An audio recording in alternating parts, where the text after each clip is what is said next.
ইরানের তেল সরবরাহ খাতে সরাসরি আঘাত হেনেছে যুক্তরাষ্ট্র।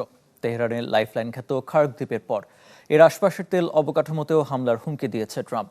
এ দ্বীপ থেকেই বছরে প্রায় ৯৫ কোটি ব্যারেল তেল রপ্তানি করে ইরান, যা দেশটির মোট তেল রপ্তানির ৯০%।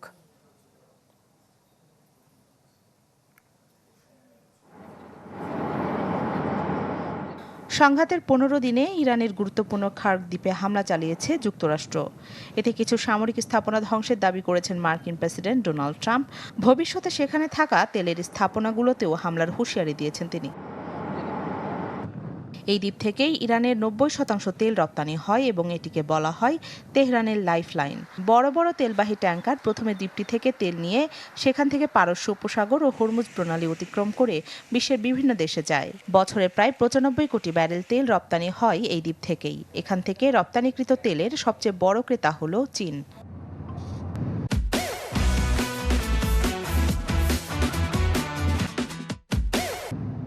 খার্ক দ্বীপে প্রবেশ বা ব্যবহার বন্ধ হলে দেশটির অর্থনীতি মারাত্মকভাবে ক্ষতিগ্রস্ত হতে পারে।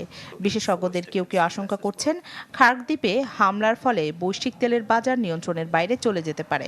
সেখানে হামলার অর্থ যুদ্ধের ঝুঁকি কয়েকগুণ বাড়িয়ে দেওয়া, জানিয়েছেন মার্কিন সেনাবাহিনীর সাবেক ব্রিগেডিয়ার জেনারেল মার্ক কেমিট।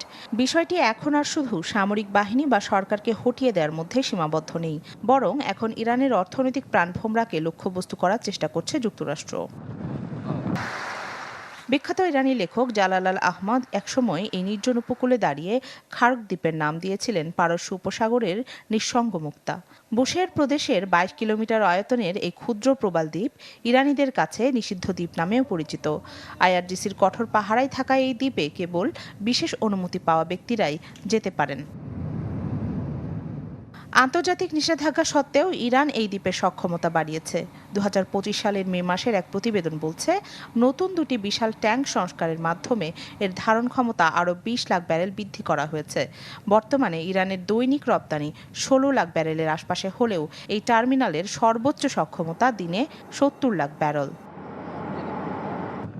রাখি জেসমিন, চ্যানেল 24।